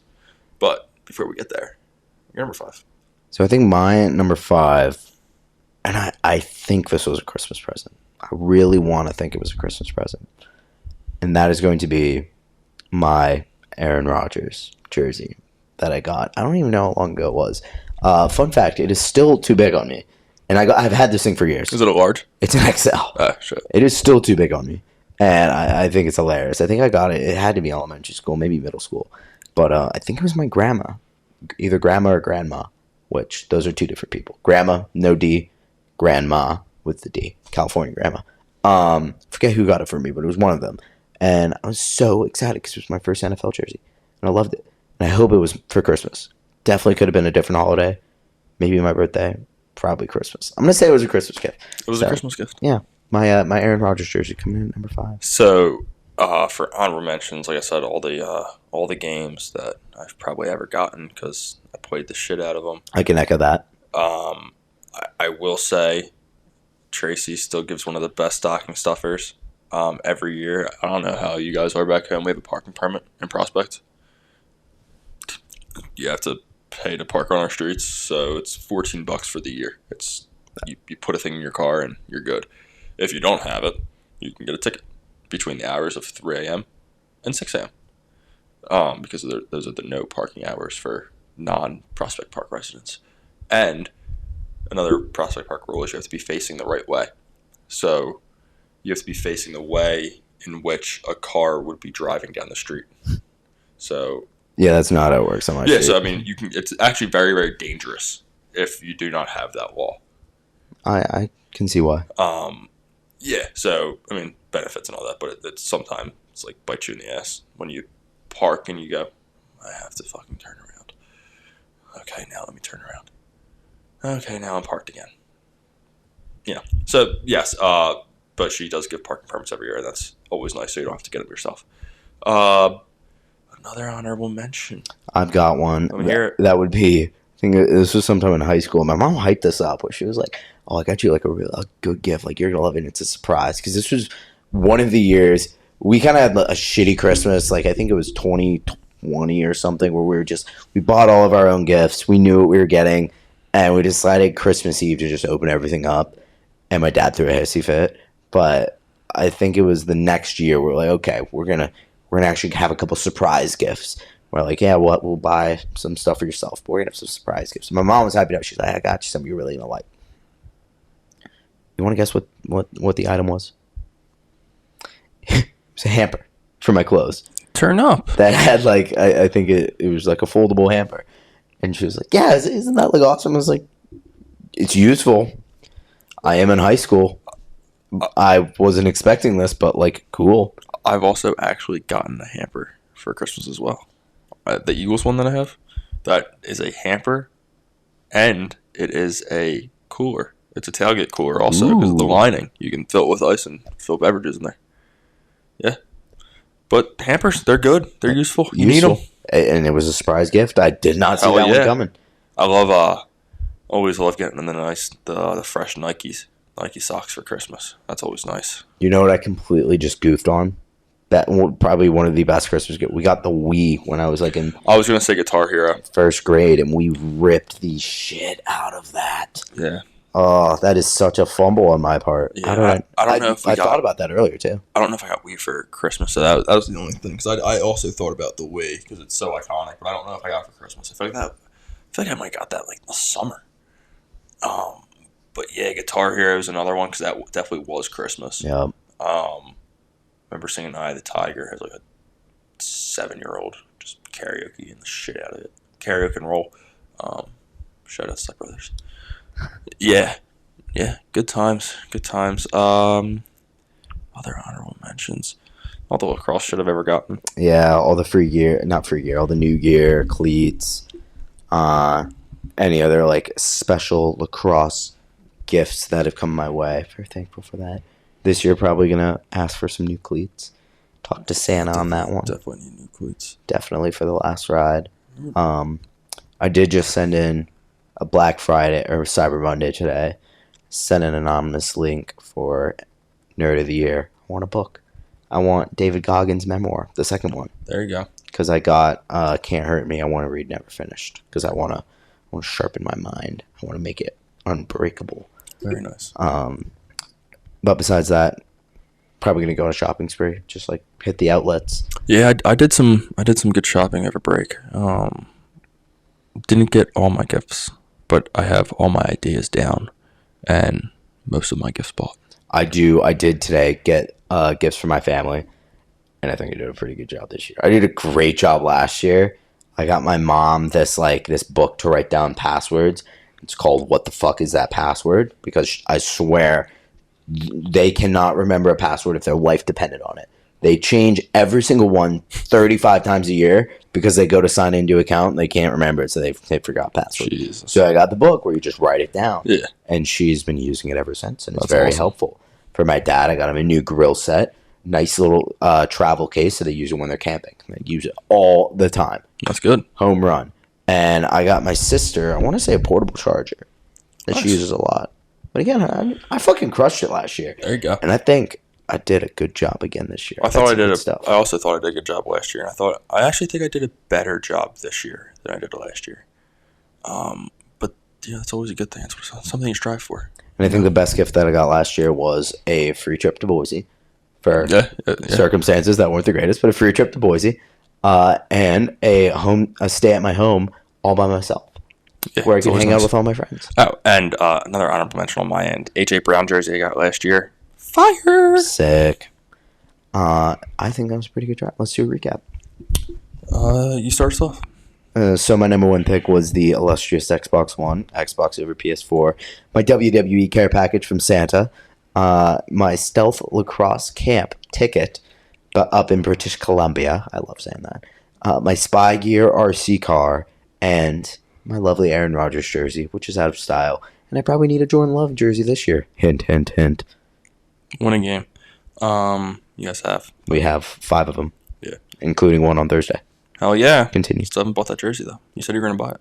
Yeah, but It has to be a meaningful one. No, I did say for reference, I wanted to buy a Jordan Love jersey after he won a game, and he just kept losing. So I was like, okay, you just don't want me to have your jersey. And then he finally did win a game, and I went to go order it off a secondhand website where it was $20. But they're nice ass jerseys, and I was worried if I ordered it and had it shipped here, it would come when I was already back home. And if I had it, I don't want to ship it back there in case it gets there first. So I was like, I'm just gonna wait. Yeah, disappointing. But what's your draft? The original, the OG, my OG lacrosse stick. The PS4, which is better than Xbox. Airsoft guns. NCAA tournament tickets. And a pancake maker. That's a really strong team. Thank you. Thank you very much. And then 1,000 honorable mentions. 1,001. Every single gift that I've ever got is going to be an honorable mention. Literally. All the thoughtful gifts, all the times that Santa came in clutch, ordering exactly what I wanted. All the sweatshirts, sweatpants, shoes, socks, underwear. Travel trips. Trips, experiences in general. Yeah, everything. So, very grateful. And a shout out to Christmas dinner. And Grandma's shortbread cookies. I might have to make them again this year. Everything my parents ever make. Delicious. This was a really good episode. I enjoyed. I'm not going to lie. I thought this would be maybe an hour and a half. Not even. What, I thought it would. 2.5? No, we're at 154. But I thought that this would be not even an hour and a half. I was like, we'll probably go for 45 minutes to an hour. And we almost made it to 2 hours. Yee! Just 2 guys shooting the shit. Yeah, we're good. Just checking in with you guys. 'Tis our job. But now it is our job to give a shout out to our favorite artist on the planet. Which is? Somebody who we adore and respect. And that is Jules. Jules. Shout out Jules, everybody. Shout out Jules. Thank you all for listening. Have a great rest of your day. Bye. We'll see you next time. I be up in the club, but I won't come down cause I be too faded. Everybody wanna walk that talk, wanna talk that talk like we made it. But they all gon' cap, swear to God I'll make the money right back. Bitches be trippin', don't know how to act. You just be singing, don't know how to rap. I really be running this shit like I'm Owen. She like a wave, I'm loving her motion. It's like I'm sipping straight up on the potion. Water be dripping and feel like the ocean. I know that I'm different cause I'm from the other side. She's saying that she want me, girl, that's capping, girl, you lying. Everything I ever did, do is right. You could never say it, cause you switched up and you lied.